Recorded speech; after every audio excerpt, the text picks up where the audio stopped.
Welcome to Moxie Bets, presented by Caesar Sportsbook. I'm your host, Katie Mox, and coming up on today's show, it was a wild Sunday. In week 2, we'll dive into some of the best from the day's action. And if you didn't get enough, Christmas came early. There are 2 games tonight from Monday Night Football, the Titans and the Bills, and the Vikings and the Eagles. We'll give you our best bets from those games, and you know it, you got some Mox Locks coming your way.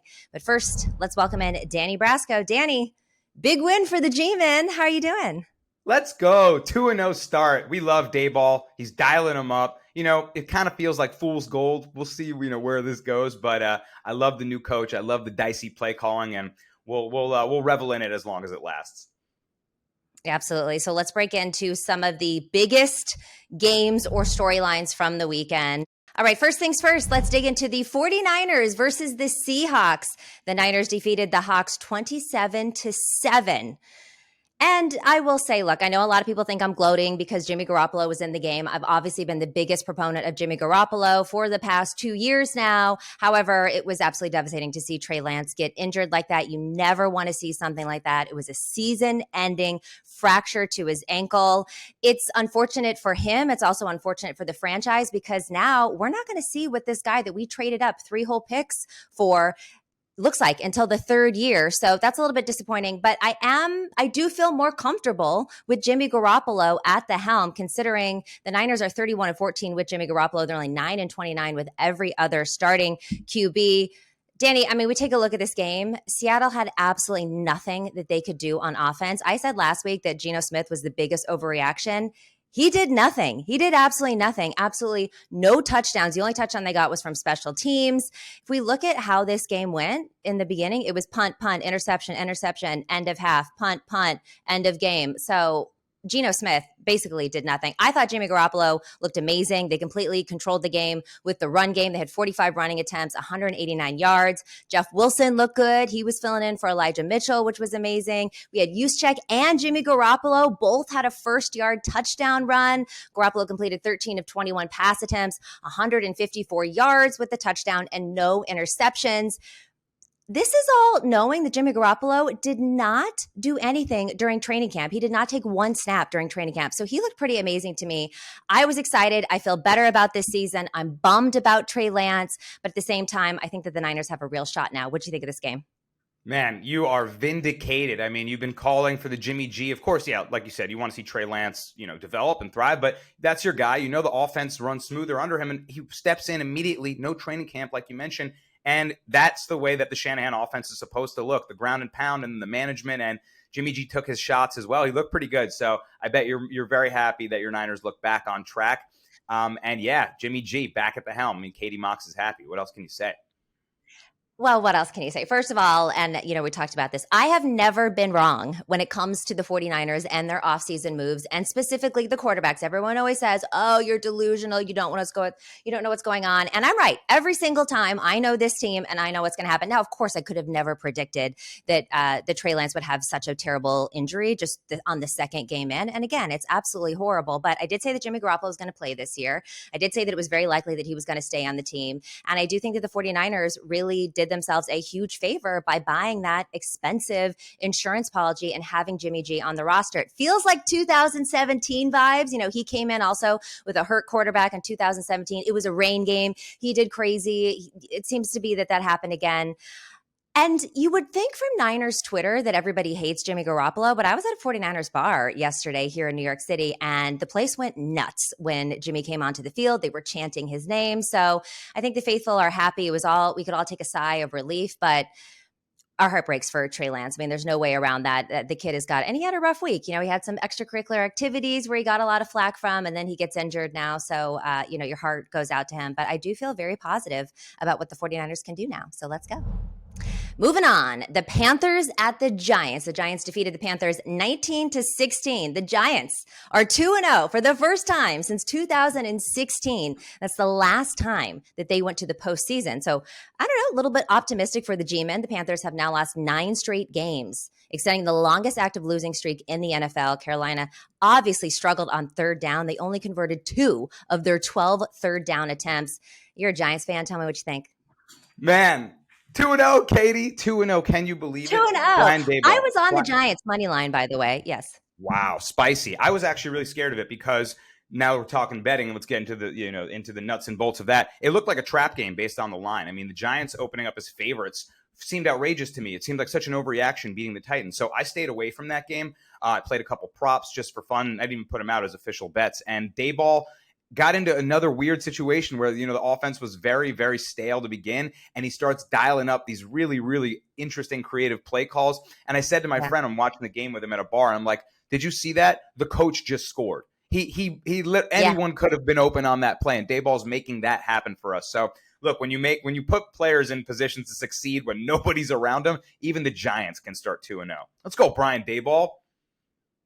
Let's go, Brian Daboll. Saquon also looked really great. And you could just see the difference in coaching when it's relatively the same team. I mean, obviously, I know you had a pretty good draft. Some of those players are injured right now, but you just put a different coach in there and it changes the whole dynamic of the team. They believe in themselves now. Like you said, the coach put someone in a position to succeed that even you could have done or anybody else. So it's really exciting to see. It's nice to have that energy back here in New York City. Now, well, you know what I'm saying? I come to New York, the Rangers start playing well. Now the G-men start playing well. It could be me. I don't know. Katie, bless the franchises. We need you. I mean, we've been struggling for a while now. Yeah. So, hey, we got Yankees, the Cowboys. I mean, come on. The Yanks, too. The Giants got the Cowboys on Monday night next week. The Cooper Rush Cowboys, who came off in a big upset win. But there's a shot that we start 3-0. Pinch me. Is this reality? I'm saying the last time you were 2-0, you went to the playoffs. So I have big expectations for the G-men. Moving on to the Dolphins and the Ravens. This game was wild. The Dolphins beat the Ravens 42-38. Ravens led 35-14 going into the fourth quarter before being outscored 27-3 to end the game. The Dolphins averaged 11.7 yards per play in the fourth quarter. That's just outrageous. It is tied for the largest blown lead in Ravens history and the largest fourth quarter comeback in Dolphins history. Jalen Waddle, Tyreek Hill are just the second duo in NFL history to each have 170 plus receiving yards and 2+ receiving touchdowns in the same game. The last time that happened was 1942 with the Packers. Despite a heartbreaking loss for Lamar Jackson, he really had one of the best games of his career. And look, I've been someone that hasn't believed in Tua, but Tua looked pretty good yesterday. He was 36 for 50, 469 yards, 6 touchdowns. He had 2 interceptions, but he tied the Dolphins' records for pass touchdowns in one game. 5 of his 6 touchdowns came in the second half. Just absolutely outstanding. And you know what? Congratulations to Mike McDaniel. But what did you think of this game? Absolutely insanity. I mean, I had Lamar Jackson props, and I'm going to tell you this right now. I mean, we were talking about him, contract year. Everyone on the show is really high on the Ravens and Lamar. Kenny, you, myself. Yes. I'm going to bet on Lamar Jackson props, especially, I bet him in the first week of the season, and it was a little bit underwhelming in terms of total yardage, but rushing and passing yards combined, I'll probably bet it every week and see what my record is at the end of the year, because he's just going to go ballistic like this time in and time out. I truly believe it. And he's betting on himself. It's going to pay off. This game, though, poor Lamar, he did all that just for the defensive coordinator to really blow the game. The Ravens couldn't stop anything, and they really just crumbled. No. Tua Tagovailoa and Dan Marino have the same amount of touchdown passes in a Dolphins game. Unreal. That's insane. It's Unreal. insane. And I'm with you. I'm not a Tua believer either, but he just silenced some doubters. They beat the Ravens. The Ravens have historically owned the Dolphins. That was a massive comeback win for them. So, yeah, the NFL is the drama show that we can't wait to watch every Sunday. HBO, I'd rather watch the NFL. Okay. That was actually the second 20-point comeback of yesterday. But I will say I took the Ravens to cover the spread. And I was feeling really good about this. And then I actually stopped watching the game. I'd moved on. I'd gone to the Niners bar. I was getting ready for the next slate of games. And then I saw that lost. So that was a tough pill for me to swallow. But again, I am happy for Mike McDaniel and Robert Saleh had a good game. Both, Niners coaches that went on to be head coaches elsewhere had hell of a day yesterday. Talk about the Jets too. Yeah. Wow. Insane. Oh, that was incredible. Any thoughts on the Jets game before we move on? I know that's not in our schedule here, but if you have any thoughts, I'd love to hear them. It's just this league is insane, Katie. It's insane. And that's the thing. It's you spend so much time handicapping these games, going through the research, looking at the analytics, and trying to find the best bet that you possibly can. And it really is true that any given Sunday, anything can happen. And this Sunday, this week 2 of the NFL of 2022 was the epitome of any given Sunday. It was just a crazy game. Crazy slate of games, rather. But let's move on. Cowboys and the Bengals. What is going on with the Bengals? The Cowboys and Cooper Rush defeated the Bengals 20 to 17. The Cowboys led 17 to 3 early in the third quarter, and then the Bengals scored 17 straight to tie up the game late in the fourth. But the Cowboys drove 33 yards and 6 plays to hit the game-winning 50-yard field goal as time expired. Pretty exciting. Joe Burrow sacked 6 times. We thought that he had, this O-line got better. They drafted for it, that he was going to be better protected. He was sacked 6 times. We talked about on Friday's show. I said, whatever Micah Parsons' sack total is, prop, go ahead and go over that. He got 2. It was his 5th career game with at least 2 sacks. He's on a watch for a defensive player of the year. I think Nick Bosa is as well, but the Bengals have played 5 straight games, including the postseason, where it was decided by just 3 points. They're the first team in NFL history to have 5 consecutive games decided by exactly the same margin, which is pretty crazy. The Bengals also the 7th team to lose the Super Bowl. They're only the 7th team to lose the Super Bowl and start the next season 0-2. So the Super Bowl hangover is very real for them. What do you think? Yeah, you let Cooper Rush and the Cowboys beat you, there's a serious problem in Cincinnati. I mean, you said it. The long and short of it is the offensive line. It's crumbling around him. You can't get sacked 6-7 times a game and expect to have success. Even if you're not getting sacked to the ground, you're under pressure, you're getting hit, the pocket's not clean. It's going to be harder. And I'm more alarmed of the offense not doing anything than, letting Cooper Rush beat you, right? They just couldn't get anything going. 20 to 17, they got to be able to put up more points than that. So if they play hard-nosed defenses like the Cowboys in this, I could see this continually happening. And it's not looking good in Cincinnati. Are they going to, keep sliding into 0-5, 6? No, but I don't think they're going to make the playoffs this year, Katie. I don't think so either. Well, they did kind of start slow last year, and then all of a sudden they came up. So I guess we can't lose hope. And I wonder. It's like I blame the O-line, but does Joe Burrow have any culpability here as well? I mean, even when you look at someone like Josh Allen the first season when he was getting sacked quite a bit, yes, the problems were in the O-line, but there was also with the way that he was in the pocket. And so I feel like maybe there should be a little bit blame on Joe Burrow here for the amount of times that he is getting sacked, at least to a certain extent. And yeah, couldn't get the offense going at all. And this line at one point was 10 points. It was 10 points favoring the Bengals. Now, of course, that got bet down, I think, to under a touchdown at 6.5. I took it, so I have got egg on my face for this one because you couldn't have told me that the Bengals would be that bad offensively and that Cooper Rush could come back like that. But here we are, again, any given Sunday. The Bucks versus the Saints. This one was crazy. I was obviously on the Saints on this one, and the Bucks beat the Saints 20-10. Tom Brady gets his first win against the Saints in the regular season as a Buccaneer. Second overall win. Of course, he beat the Saints in the 2020 NFC divisional round. The Bucks snapped a 7-game losing streak against the Saints. It was 3-3 going into the half. I felt really good about my bet. I thought that they were going to win. I took the Saints money line, and then Brady, he was visibly frustrated. He slammed his tablet to the ground, and there was that crazy scuffle that ended up with 2 players being ejected. It seems like Mike Evans could possibly be suspended because this is his second offense of being ejected from a game. But then after that happened, the Bucks were just invigorated. Tom Brady turned into Tom Brady, and then it was just a nightmare from there, and I just watched my bet lose in front of my eyes. What did you think of this game? So I had Tom Brady under 24.5 completions. I think you were on his under passing yards, on the episode. Yes. And both of did those he hit cashed. that actually? Let me yeah, check. both of okay, those I was gonna cashed say, because I think that did cash. And you know what? Those were the plays in that game. We're talking about all the wild stuff that happened all Sunday. And I'm actually, not to pat myself in the back too hard, but I'm starting on fire on the season. And what I'm most proud of beyond the wins is the games that I pass on. There's crazy stuff that happens. There's sketchy lines out there. And the times that you can decide that spread is not good to play. This one looked weird. And the line was pasted at -2.5 for the Bucks all week long. And so it looked really sketchy. They make the comeback in the end. There was 96% of the handle on the under. I stayed away from that too. It's 3-3 going half. I'm like, man, the under was a lock. But, I'm looking at this game. It's just the offensive line issues for the Bucks, even though they were able to come around and Brady turned up and got the dub. At the end of the day, we knew that he was going to have some struggles against the Saints. So I'm happy that we were able to cash some unders on Brady. It's not usually the first thing you're looking to do.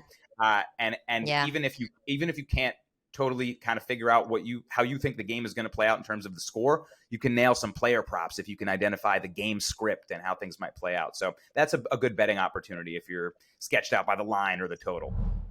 Okay, moving on to the Sunday night game. We got the Packers versus the Bears last night. Packers won 27-10, covering that 10-point spread. It was the 7th straight win, and 22 of the last 25 matchups that the Packers have won against the Bears, including the postseason. They've won 13 of their past 15. Aaron Rodgers, he was 19 to 25, 234 yards, 2 touchdowns.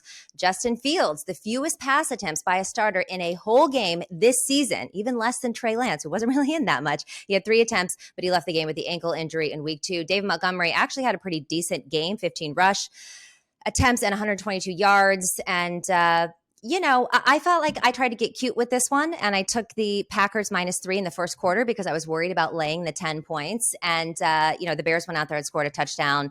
The Packers had a field goal, and then they were rushing down the field. It felt like they were going to get the touchdown, and I was at least going to get the push. They decided to run the clock out and then score in the very first 5 seconds of the second quarter. So that didn't cash for me. I tried to get too cute with it, and then the -10 ends up cashing. So sometimes you can outsmart yourself and end up with a loser. And that's what happened to me.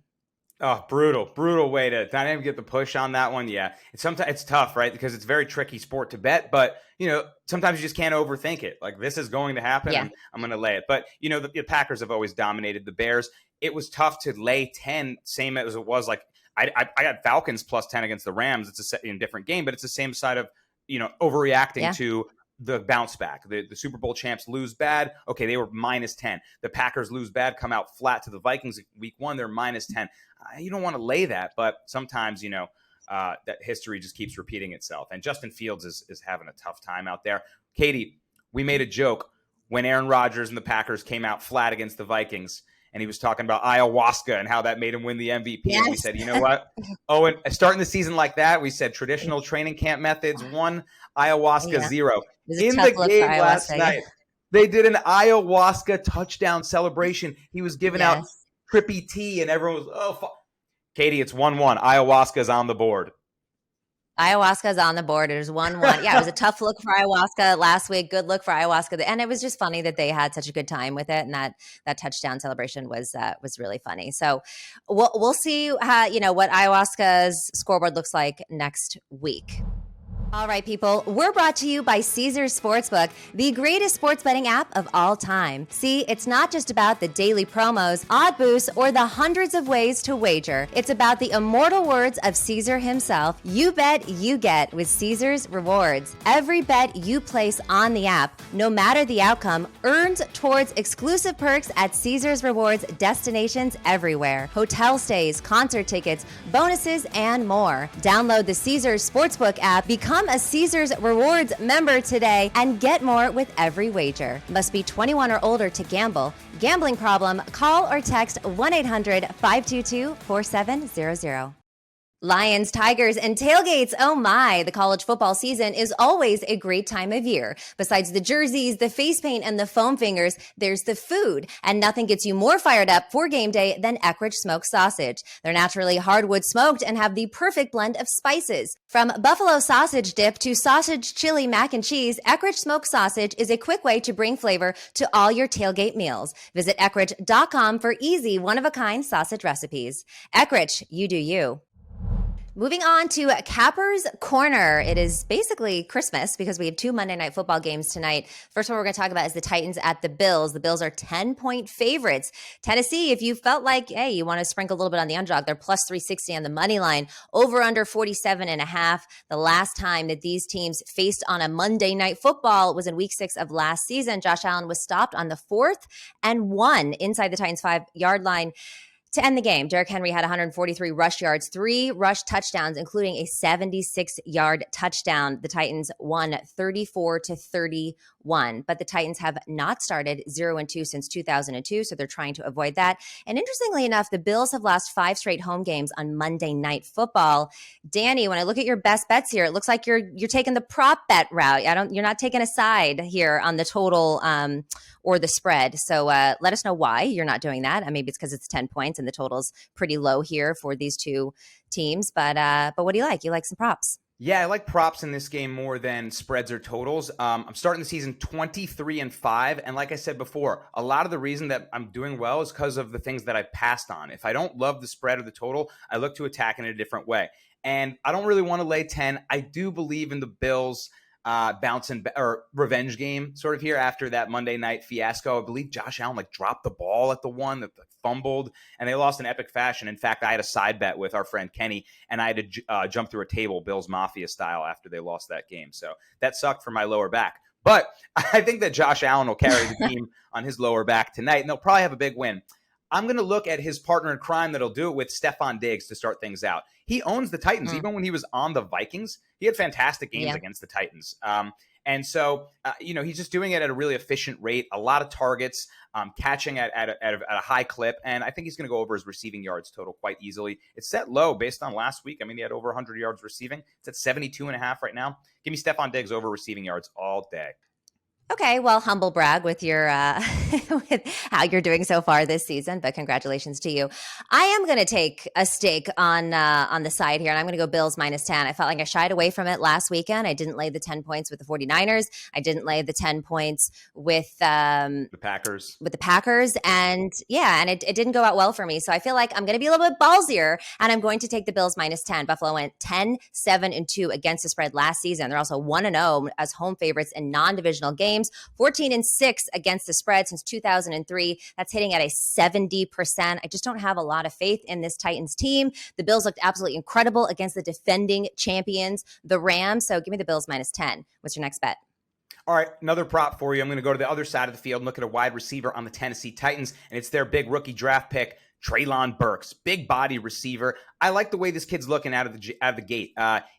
Against the Giants, he had 3 catches for 55 yards, so nothing crazy, but I think he's going to start to develop really early in the season. The few plays that he did have against the Giants, it looked great, and I just like his athleticism, his matchups. I think he's a mismatch for most DBs, so I think this kid is going to keep shining, and we're going to be saying his name a lot more and seeing him on the highlight reel. So while his total is still super low at 27.5 yards, if he starts to break out, his total won't be that low. So let's get it while the getting's good, and maybe we can buy low and see if he goes over this number at 27.5 yards. Give me Treylon Burks receiving yards.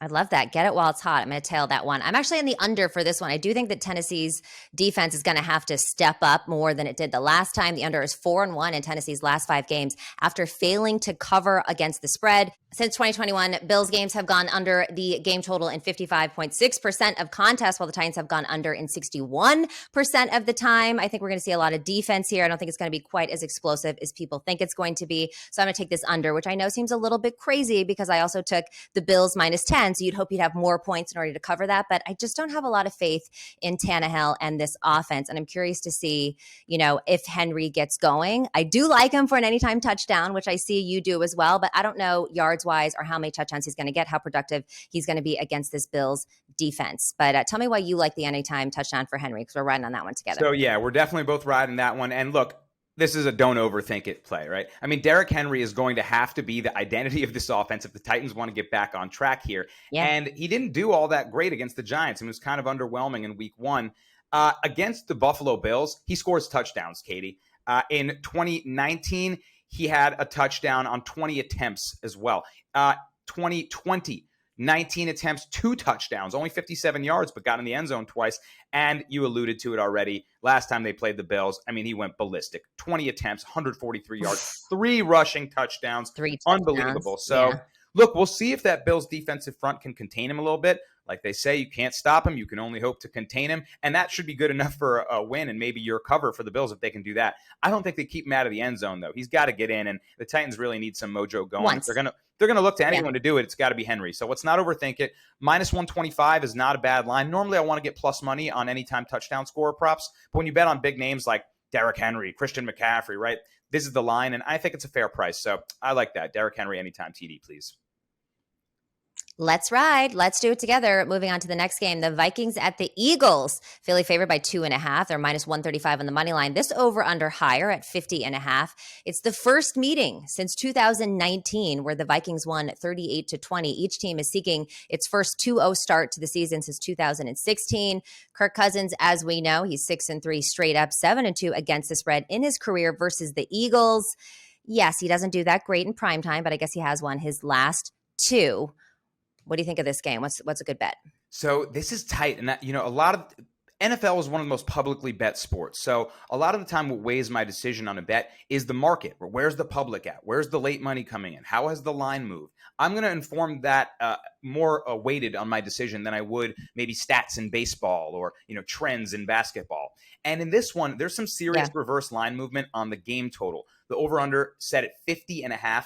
You think about the Eagles last week, they were in a 38-35 game against the Lions. So that's an easy first thought to say, let's go over. And the Vikings offense looked really good against a good Packers defense. So it seems like there would be points, but more and more people are betting the over. The handle on it just keeps going up, and the total's coming down. That's called reverse line movement, my friends. It should be going up if people are betting the over, right? And it's up down to 49.5 on some books now.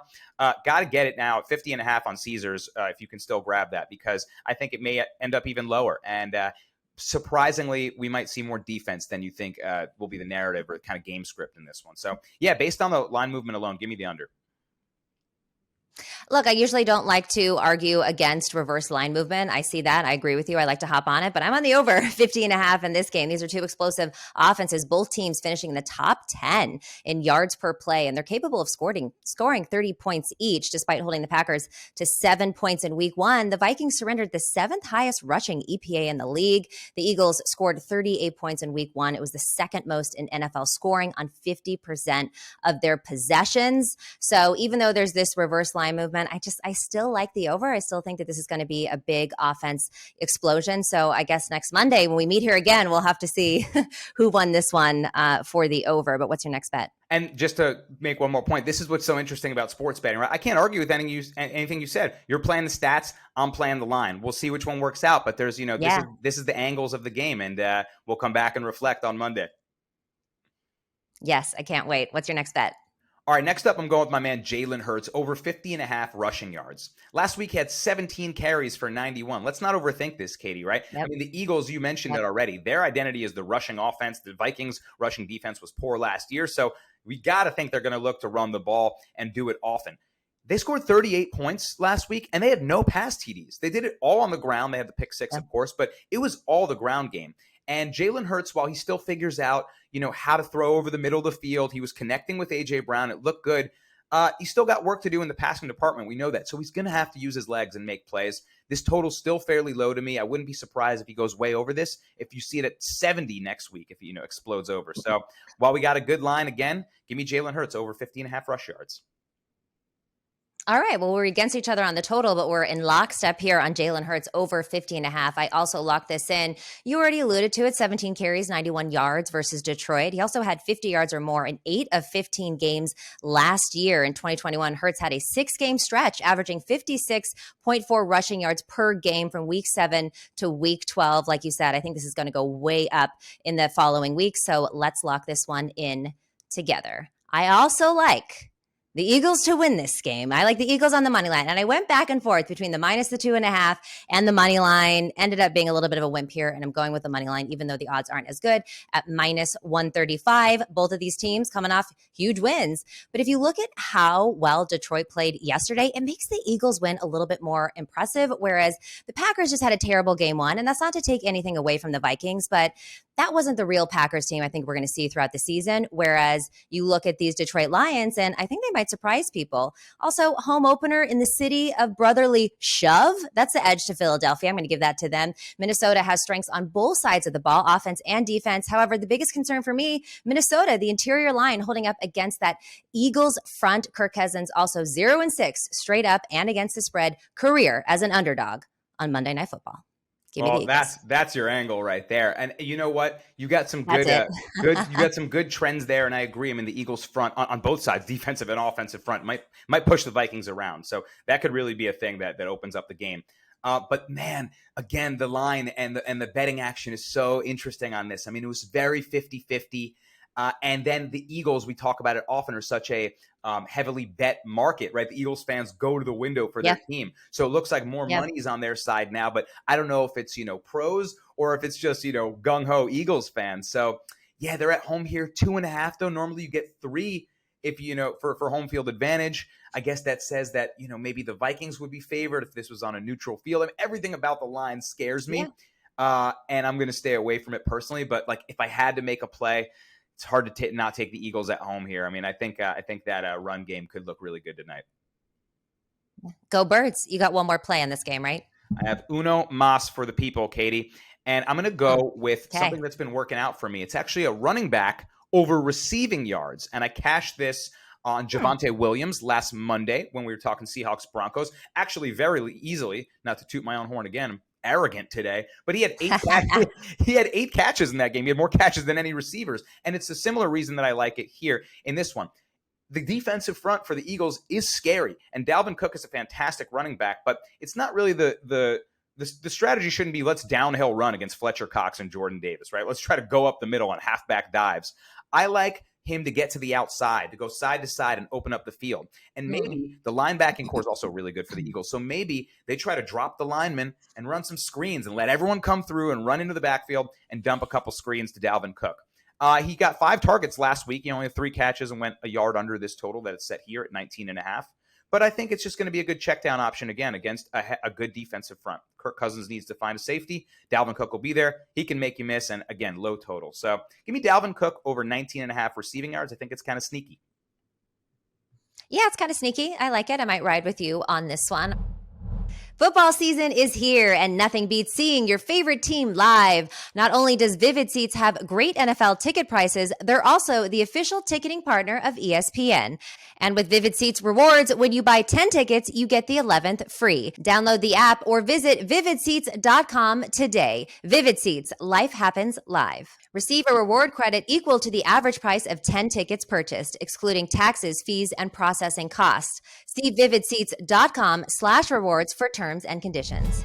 All right, now it's time for Mox Locks, what we think that you should take to the window. I'm going to go Eagles money line and Derrick Henry anytime touchdown. Danny, what are your locks? I got to lock in that under 50.5 and Vikings Eagles. I'm going to go with Stephon Diggs over 72.5 receiving yards.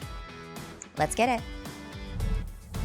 This has been Moxie Bets presented by Caesar Sportsbook. Don't forget to follow us on social at Moxie Bets. We'll see you Wednesday.